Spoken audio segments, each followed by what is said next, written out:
Hello, Amazon Live. Welcome, welcome. So happy that you have joined me. I'm Joshua Harrell, and in today's show, I'm focusing on one product, and it's a product very, very special to my heart. It is my 90-day planner, the Show Up and Shine planner, And you know what? I thought we're over the holidays. It's now time to start thinking about making 2021 the best that it can be. So I thought I would take you through my planner, why I created it, how to use it, and through the whole thing. There are no rules. I'm just going to share with you why I created certain things. But it really is designed to be flexible for creatives, executives, leaders, parents, anybody who is trying to get the most out of their life. I have put all the things, nothing that I've put in here is proprietary to me. I didn't make it all up. I have been a student of productivity my entire life, and I'm somebody who likes to do a lot of things. So I put all the best bits that I have found through my journey into this planner and made it versatile enough that anyone can use it. So you can use bits and pieces. It's undated, so you can start at any point, and it still goes through annual goals, monthly goals, weekly goals, daily goals. You still get all of that good stuff in here, but you can start it and stop it whenever you want. My hope is that once you get started, you don't stop. But that's what I want to talk to you about today. So again, I'm Joshua Harrell, and thank you for joining me on Amazon Live. I know that Amazon Live is new to a lot of people, but it has been so much fun to be a part of. As someone who shops on Amazon all the time, I love to find things that I think are unique and special. And believe me, I buy everything from food items to clothing to jewelry to skincare to clothing. I'm wearing Amazon brand Good Threads right now. And books and audiobooks and Amazon Prime Video. I mean, I am surrounded by it, so I'm very, very grateful that I get to be on Amazon Live here with you. So if you are new to Amazon Live, what really keeps us going is you chatting with us. So chat with me if you have questions about my planner, anything that you want to know. Let's talk about it. Just enter it into the chat. Also, the other thing that is very, very beneficial is if you follow me. So if you follow me on Amazon, then you will know exactly, you'll get a notification when I go live. And I go live, I do post a schedule on my website, joshuaharrell.com. But if you want that notification and you're on the couch and you're like, oh, I'm going to tune into Joshua, see what he's got going on, you have to follow me to get those notifications. So if you're watching me on desktop, there should be a follow button somewhere. I'm not sure which side of my face. There should be a follow button there. If you're on mobile, it's a little hidden, but down at the very bottom here, I've got the URL for you to go to, and underneath my picture, there is a follow button. So following me is really important, so please do that. Now, without further ado, I want to talk about my planner. So this is, hopefully I won't go too out of focus here. Here is the Show Up and Shine planner. It is vinyl bound, okay? And it is about that thick. I've got the dimensions on the Amazon page. But it's designed this way because it's just big enough. It's not a full 8.5 by 11, but it's just big enough that I've got enough room to write out ideas. I've got enough room to plan out my day, to take notes, to have a big enough calendar to work with, but it also will lay flat. And for me, I cannot stand the hardbound books that will not lay flat. So when I lay this down, I can write across seamlessly. I can write across the surface. I know that sounds like a little thing, but it's a big thing to me. And I cannot stand a spiral bound book, because if I put it into my shoulder bag and then I put my iPad in there, the spiral bound's gonna scratch it up. So these were the things that I thought of when I was creating this planner, because I'm anal that way, and I wanted something that would lay flat, give me, so I could write wherever I wanted to write on my planner, as well as it would not damage any of my devices or any other books that I might put into my shoulder bag. So that's why I make a big deal about it laying flat. So just to get started, it's 90 days. So you've got 3 months worth of monthly calendars, and they are undated. I'm going to flip over here to camera 2 where I can just show you. Let me get to it. Okay, there we go. All right, there you go. So this is your monthly calendar. So you can fill it out for the 3 months. You've got a little space over here to jot in what month it is. And then you've got little spaces for you to date the particular days. Now, you see that there's 2 tones here. This is, for standard things that you want to put in for your daily events. But then I wanted a little area for my thoughtful calendar. And a thoughtful calendar is something that I picked up along the way. And it's not something that you necessarily, obviously anniversaries, birthdays, things like that, you probably have in your calendar. So when you're going through, say, a digital calendar, when you're going through your calendar, you can go ahead and mark those off. Like, oh, it's so-and-so's birthday on the 28th. I'm going to mark that on my calendar so I don't forget. But the real reason for the thoughtful calendar is when you're in a conversation with someone, or you're in a Zoom meeting and somebody says something about a life event. It doesn't have to be a huge life event, but something notable. And they just kind of say it like, oh, I'm going to be off next week because this, that, and the other. That's the time to pull out your calendar and jot down that thoughtful item, because you might want to send them a text. You might want to give them a call. You might want to send them a card. You might want to send them a gift. So the idea is that you keep this space on the calendar sacred for those thoughtful items. And you've got one for every single day. Because it does make a huge difference in relationship building.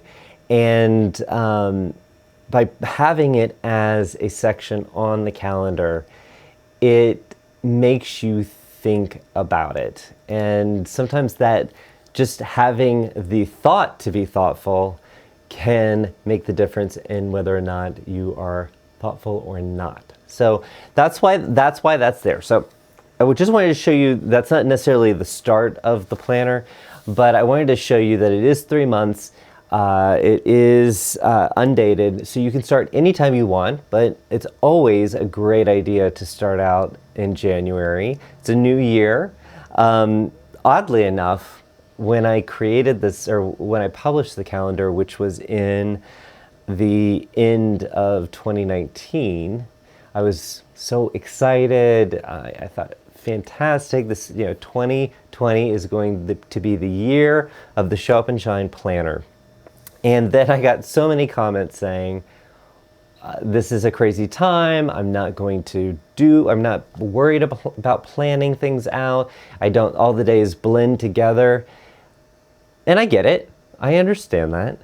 But for those people who need structure, want structure, who stuck with their planning systems, whether it was the Show Up and Shine planner or another planning system, it helps us, people like us that need those routines and structures, to keep us focused and mentally in the game. And I have to say that I have been able to accomplish a lot of things that I never would have done had I not stayed focused on creating goals for myself and every day waking up and saying, okay, this is what I'm going to do today. Some days I might not feel motivated to get that done, but there's always tomorrow.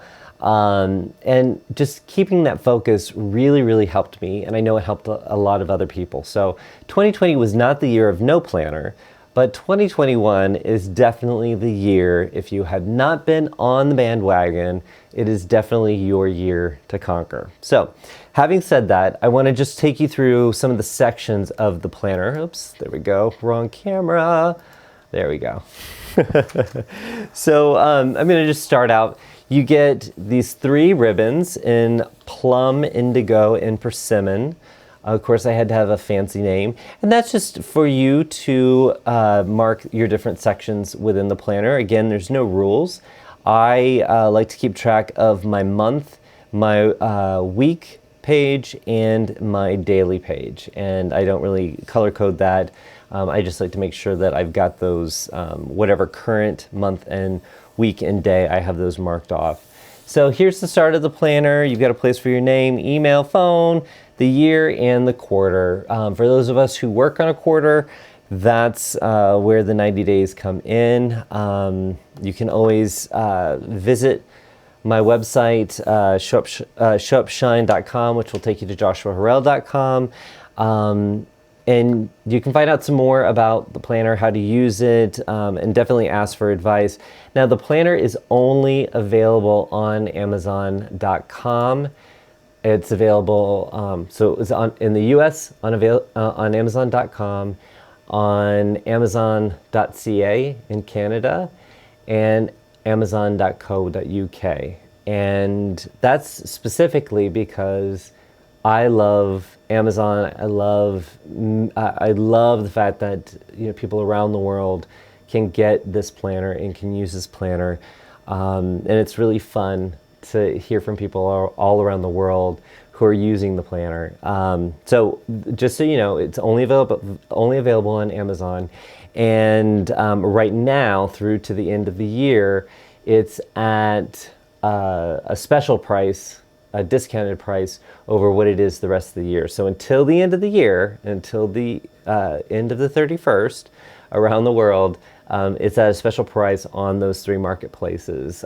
So if you are in the mood for a planner, or you're thinking, hey, 2021 is going to be my year, this is the time to get it. All right, so I'm going to go back through the different pages here. I give you a little breakdown of what all is included. That's my signature right there. It's pretty fancy. Gives you a little written instruction. I've also got on my social media, I've got some videos where I go through how to use the planner. But if you've got any questions, definitely hit me up on social media at Joshua Harrell. I'd love to talk to you about the planner, and I'd love any feedback that you have. Let me see. Let me get this framed up right here so you can see it. Oh, I'm such a perfectionist here. So when you first open up the planner, after you get past the instructions, you've got your annual goals. And this, I wanted just a big, long page for me to do my annual goals. Now, you say, why do you have annual goals in here when it is a 90-day planner? Well, I believe that you need to make sure that you are revisiting your annual goals on a regular basis. So start out with, this is what I want to do. And there's no order to this. You just jot down anything that you want to get done for the year. And I like to do this as a big brain dump and just get as many ideas as possible out of my brain. Even if they're big goals, things that, I don't know, they're much bigger. They're not individual tasks. So I like to keep my big goals as the umbrella that then all the little subtasks go under. So it could be a super goal, like for some people it's writing their first book. That, for a lot of people, they want to write a book, and it's a big, big, scary goal, but it can be done. Some people can even do it in a week. I have not been so lucky. It definitely has taken me a while to write books. But any kind of big goal, don't worry about how you're going to get it done. Just the fact that you want to get it done in this year. So that's the only rule around kind of doing this brain dump of your annual goals. And on this page here, I don't know if you can see it there, but you've got a space for you to jot down, or a column for you to jot down the quarter.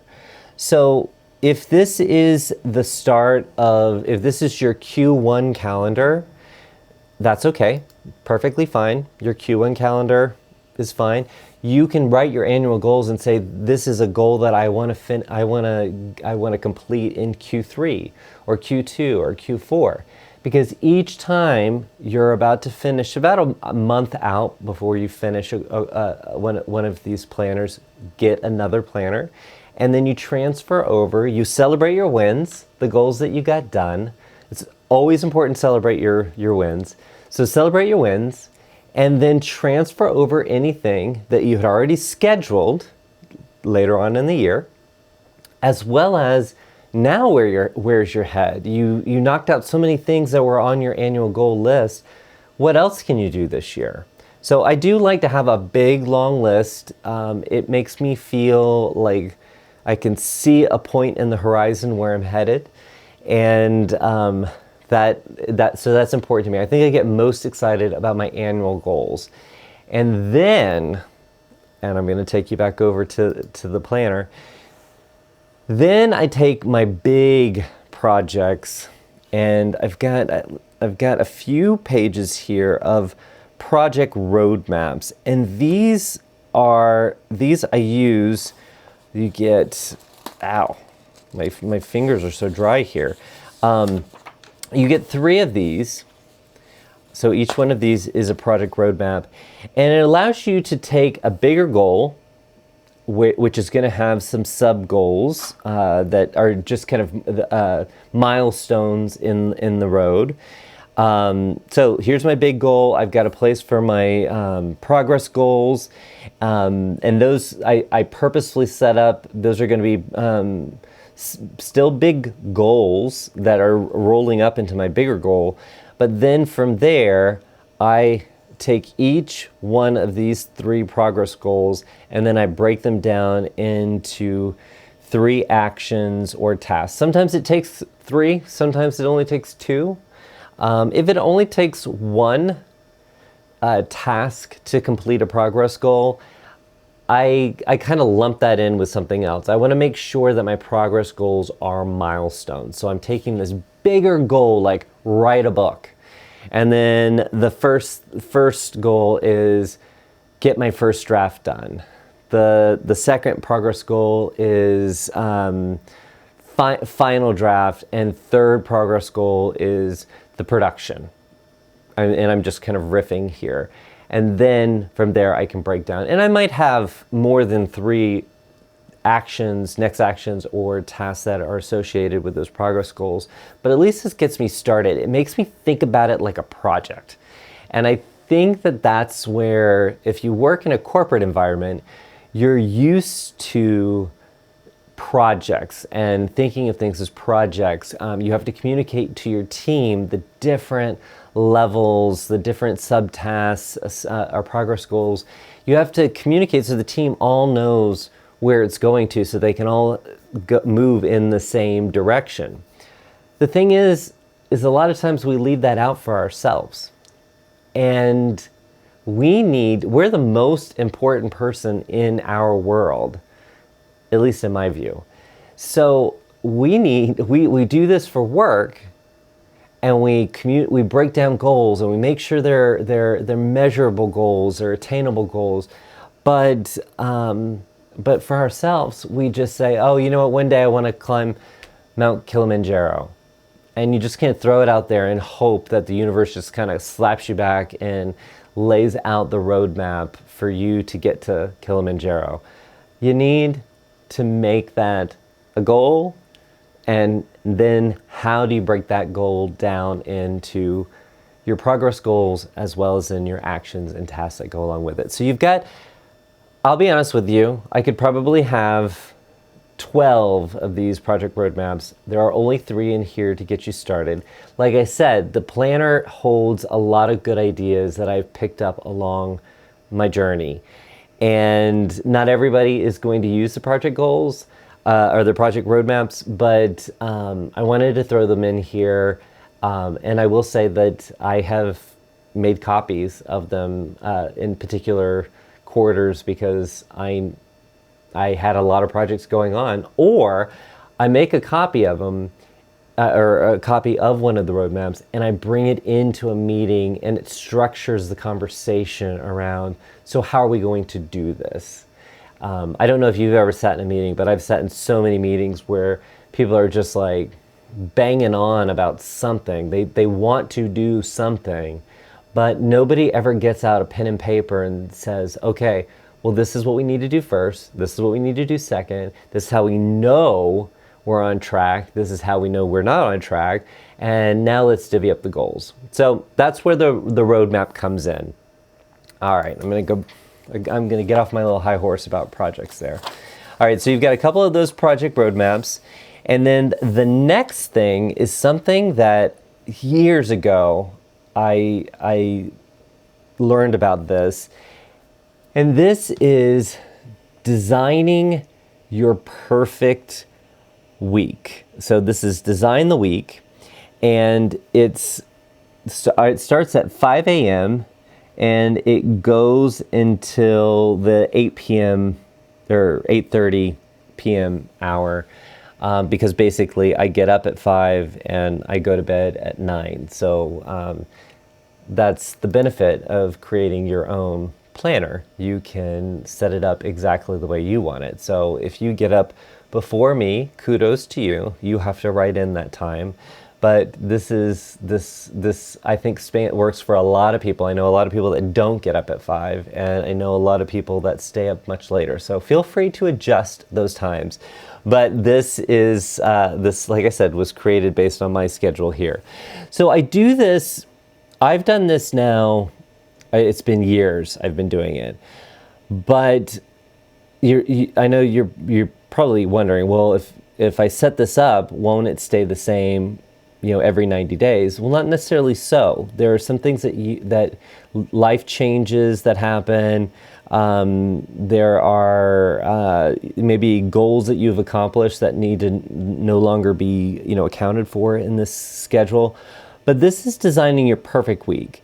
So I put in here, this is my, from 5 to 6 is my time to just be mindful and plan out my day and kind of look at what I did yesterday and now what do I want to do today, make sure everything's on track. I try not to do any device time because I don't want to have any interruptions. I plot in here, when I was driving to an office, I plot in my get ready time, my eat time, as well as my drive time. Get to the office, if I had a regular standing meeting, I would map that out in for whichever day it was on. If I met with my team every day, that would be set aside. I always blocked out lunch. All the way to my afternoon activities and then even into the evening, because I knew that I wanted to work out and I wanted to make sure that that time was carved out. So I would carve out time right across the way. And some people could break it down into, on Monday they do chest, on Tuesday they do back. I just did gym time and made sure that time was set. And then also my winding down time. So before bed, no devices, just kind of, either be with family or be in my own head, and kind of, just map out exactly how I would spend my time in a perfect world. So you're designing your week, and that even includes your weekends. So you've got 2 columns for your weekends, and you may think, well, especially if you don't work on the weekends, well, why do I want to do that? Well, think about it. If you don't carve out time to be with your family, to take care of yourself, to, if you are working on a personal passion project like writing a book, then if you don't carve out that time, then when is it going to get done? And that doesn't mean that you have to be so strict about it that you won't go out in the evening, you won't spend time with friends, you know what I mean? You can always make adjustments, but this helps you have that structure. If you thrive in structure, or if you just know that you have not had structure and you need some structure, this is the time to map it out. So you're designing your week. It is obviously, it's something that's going to adjust, especially as different things come up, but it is a great exercise for you to fit in the time you need to do the things that you need to do. A lot of people have fitness and health goals. That's a huge thing. Well, when are you going to do that? When are you going to eat healthy? If you make time for the gym, but you don't make time to eat, then how is that going to happen? This is an exercise in really just thinking about, how do I get everything in that I want to get in? What do I want to have in my life? Now, every time I've done it, and I do it every 90 days, but every time I've done it, I discover something. I discover something that maybe I'm not being truthful with myself.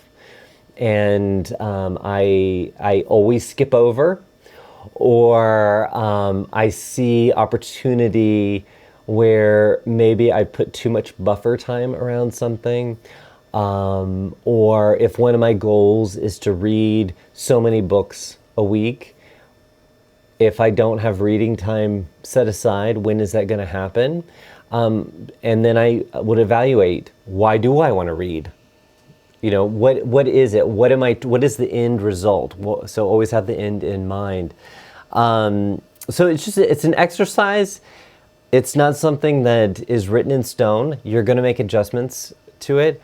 But I find that designing your week is probably the single best exercise for everyone to truly look at how much time they have and the things that they want to do, and figure out when they're going to do those things and work on those things. And it's interesting. Some of the things that end up not in your Design the Week worksheet are some of the things that you've been carrying around in your head saying, I want to do this, I want to do this, I want to do this. And then in reality, when you get it all down on paper, you're like, you know what? How is it going to really serve me? It's not. So I excluded it from the Design the Week page. So anyway, that's what the exercise is. Like I said, I do it on a regular basis, and it is extremely helpful for me. All right, coming back to the pages. And guys, if you've got any questions while I'm going through this, please ask me in the chat. I've highlighted this product page in the carousel below, so you can definitely check it out on Amazon. I've got the page pulled up right now. So you can see right now in the United States, it's $15.16. So that price is 20% less than it's sold in the US for, and that's just a special savings until the end of the year. So this is the time to get it. But you can read some of the reviews. I am very, very proud. I don't have a ton of reviews, but I'm very, very proud of the reviews that I've gotten. And it does make me feel super, super proud that people have used the planner and they've benefited from the different activities that are included, the structure, the design of it. They've noticed the little nuances. Like I said, I created it for creatives, executives, students, parents. I wanted to create something that was pretty and versatile and something that people could actually use. So when I get to read those reviews, or someone sends me an email or messages me on Instagram, it warms my heart to know that this system is working for people out there. So anyway, very proud of that. Proud Papa, I guess I'm going to say. All right, I'm going to go now over to your daily rituals. And this is another great exercise that it's something, back when I worked in retail, we used to do something called a ritual. And every day it was, here's the goals for the day, and here's the cleaning routine for the day, whatever it was.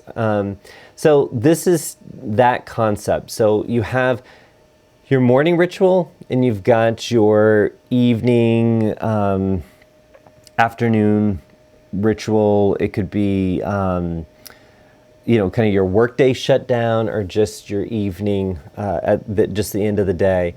But these are the things that happen every day. So one could be check email. I check email at 5 times throughout the course of the day. So I actually have specific times when I check email, because I find that my inbox ends up being my to-do list, and I can't stand that. So I have in this daily ritual, in the morning during the day, I'm gonna check my email once when I get in, just before lunchtime, after lunchtime. So I've got my little schedule. But there's also things like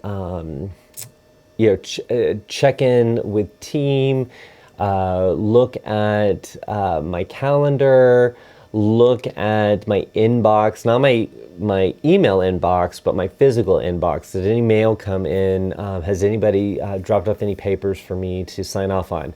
Granted, during this time that I'm working from home, that's not a big item, but making sure that I do go through my emails, and I reach out to my team members, different things like that. Whatever is a set thing for you. It could even be make yourself a cup of coffee or a cup of tea before you settle in and check your email.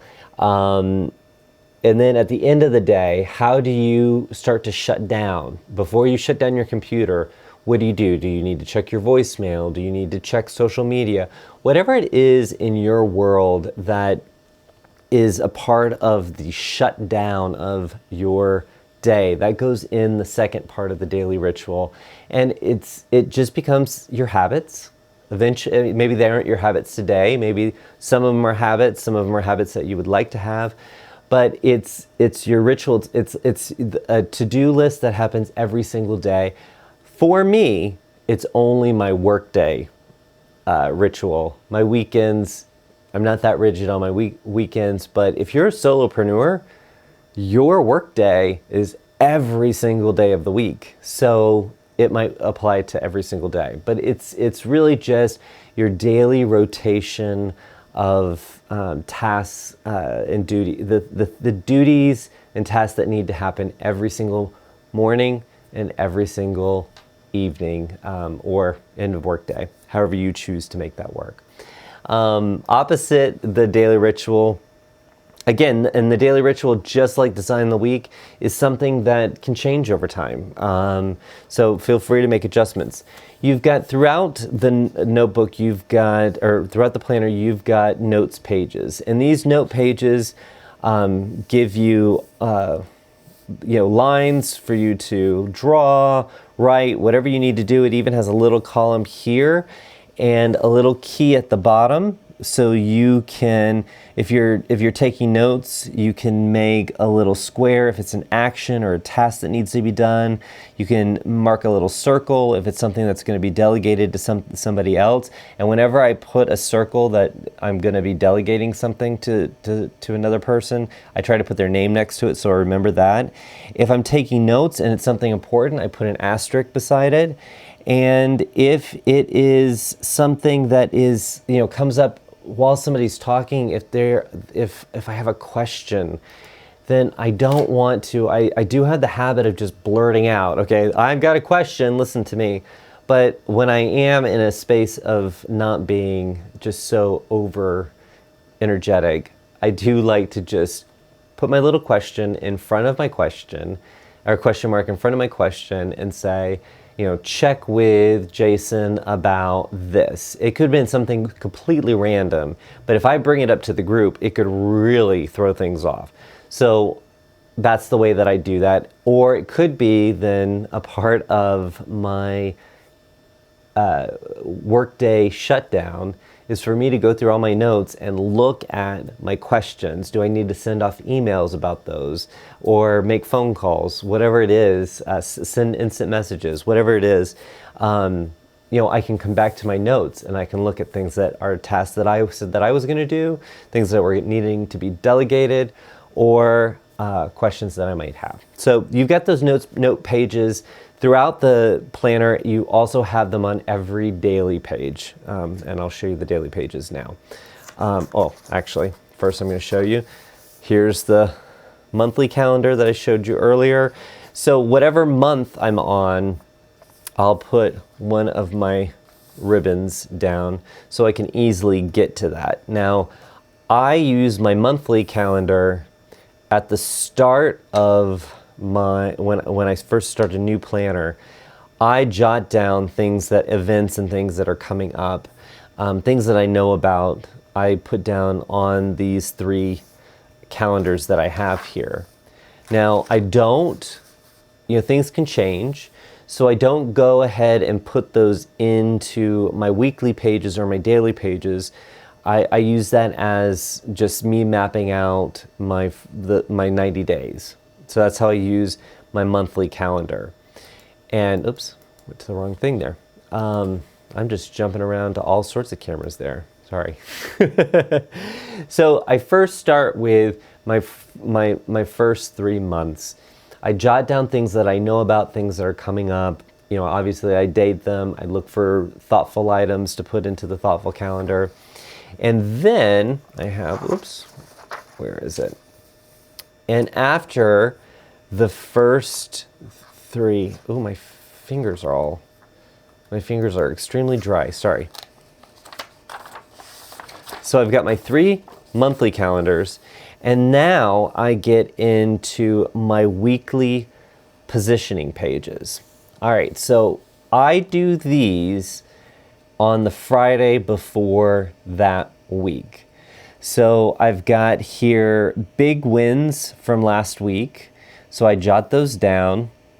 I want to make sure I acknowledge the things that I've done well, the things that I'm proud of.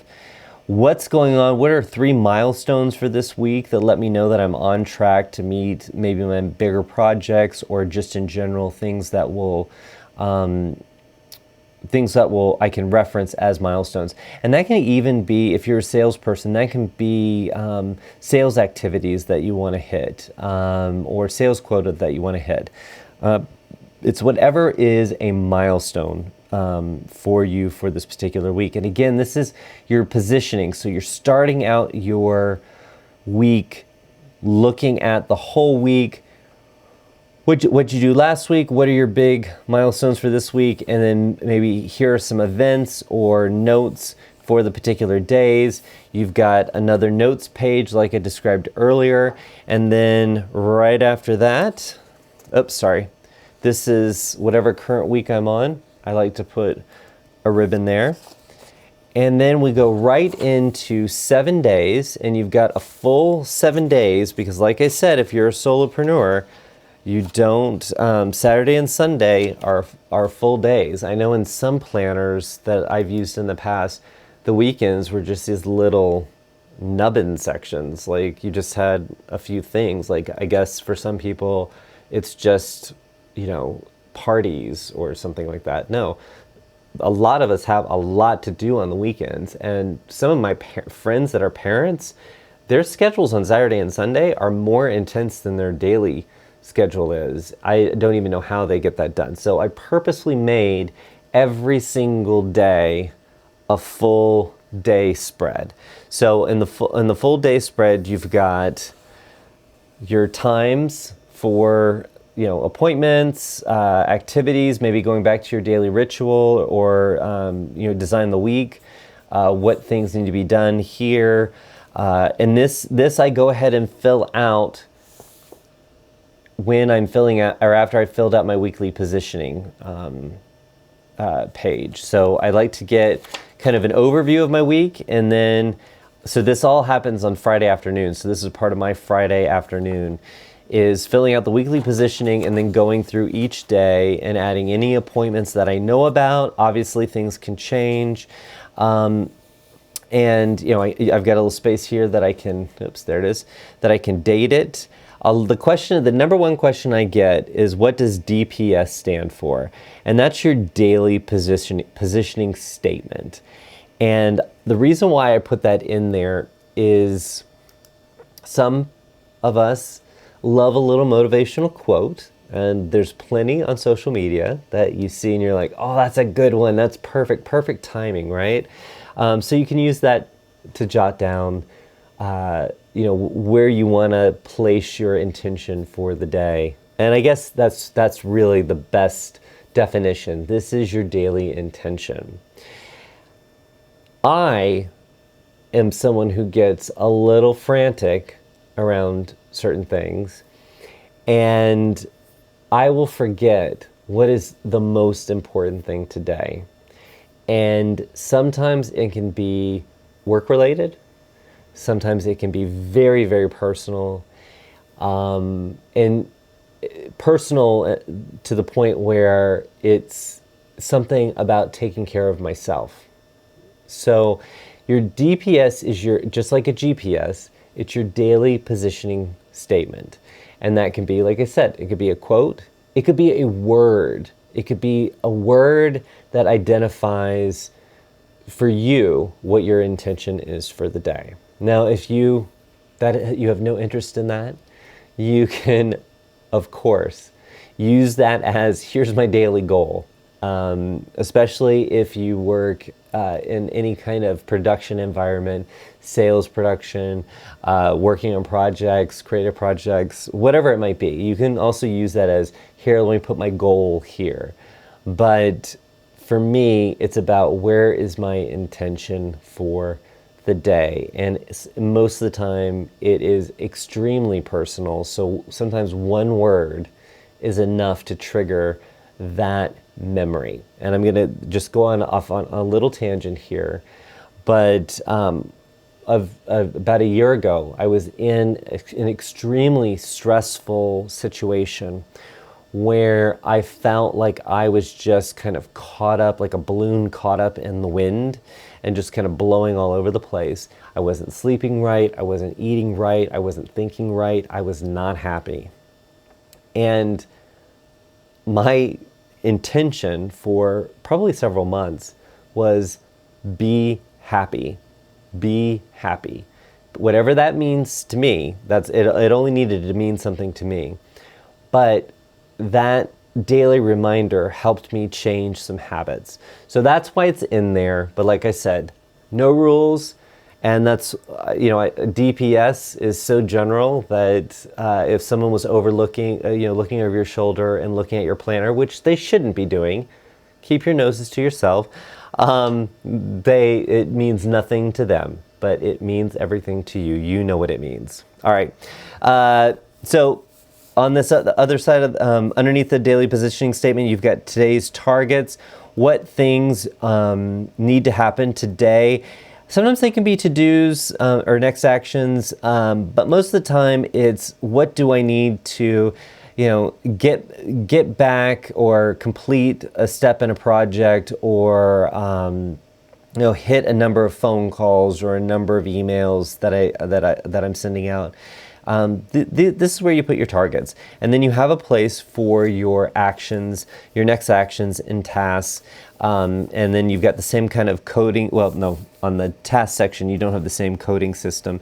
You've got a coding system, so you know what's done, what you're waiting maybe for someone else to respond to, what has been delegated to someone else, what is going to be deferred to another day. And instead of crossing out something that you want to get rid of, I just put an X by it, because I might want to come back to that later. And if I cross it out, I might not be able to see it. I might even want to reference that on Monday the 6th, I was going to do this thing and I deleted it for whatever reason. So that's my personal preference. If you want to cross it out, again, your rules. I'm just showing you what I created. And then on the opposite side of every daily page, you have one of those note pages, again, with the coding at the bottom. You can come up with your own coding, but you've got this, you've got they're not dated again. Each thing is, each planner is undated, so you can use it at any time. You just have the day of the week, and then you can put your date in if you want to, or if it doesn't matter to you, you don't need to. And then at the end of every week, sorry, you have another, I need to put like little gummy fingerprint stuff there. You've got another weekly positioning. So you can work ahead if that is for you, if you want to map out all your weeks that are within your 90-day period, you can. I forgot that I always put one of my ribbons down my daily page. So that way when my book is closed, I can get to the page that I want really quickly. So you get 3 of them in there, and I love the colors of them too. They're just really, really pretty. But yeah, this is the Show Up and Shine planner. I think hopefully you could see how versatile it was. If you're someone that just wants to work with a weekly calendar, you've got that option. If you want to work with a monthly calendar, but then you want places for notes that you can kind of track by day, you've got plenty of space for notes. I have rarely needed more space for notes. And when I do notes, I almost do them in quadrants. I know that this is just a straight list, but I like to, if I'm in one meeting, I want it to be in a little box over here, or, I create a little circle and this is where I put my notes for this particular thing. And that's how I feel some days. And some days I just straight up make a list. Kind of like doing what I was talking about with the annual goals and going back and really just doing a brain dump. There are times through the course of 90 days where there might be a little bit of junk in my head that I need to get out, and there might be more projects, there might be more tasks, there might be more goals, and I'll use one of my notes pages just to kind of dump all that stuff out. If I don't have a particular busy weekend, then I've always got that space there. But I have never run out of room in my planner.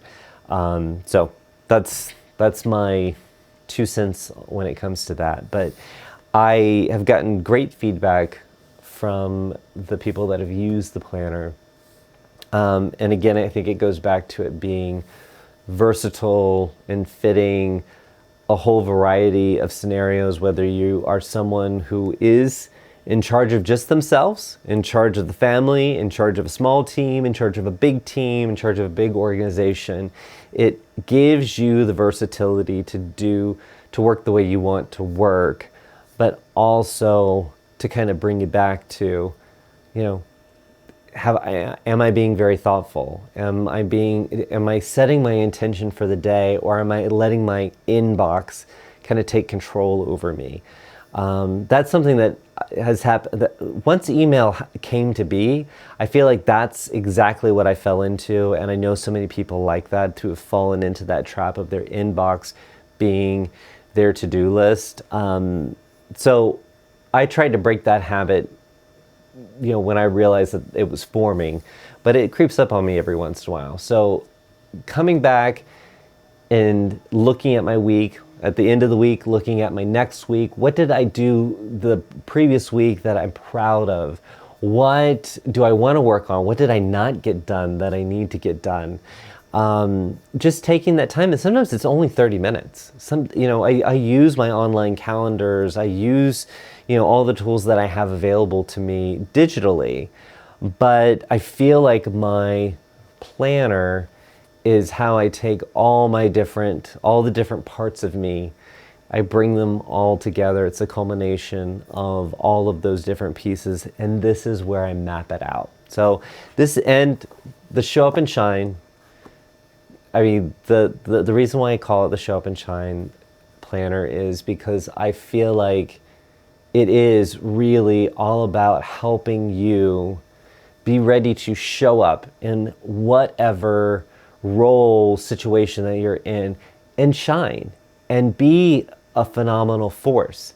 If you've listened to my podcast or you've joined me on Facebook Live or anywhere else, I talk about my mission is to awaken that phenomenal force inside all of us. And it's something that sounds pretty obvious, but for me, there are a lot of times when I look back in my life where I played it small.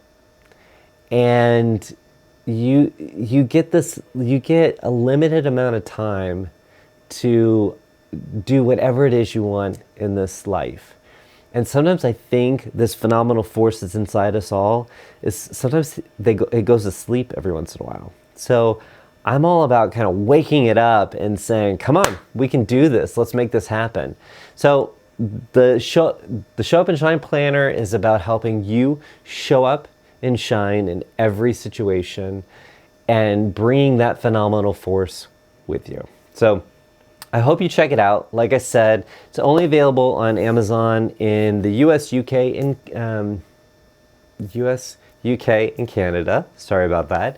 And right now, it's at a special price until the end of the year because I wanted to make sure that you had an opportunity to try this out if you haven't yet. Try it out.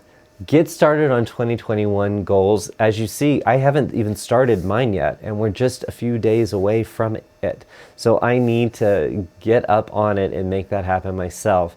So I wanted to show you, this is my planner for the next 90 days. I'm gonna fill this thing up, and I'm gonna get a lot done in the next 90 days. So I hope that you will do the same.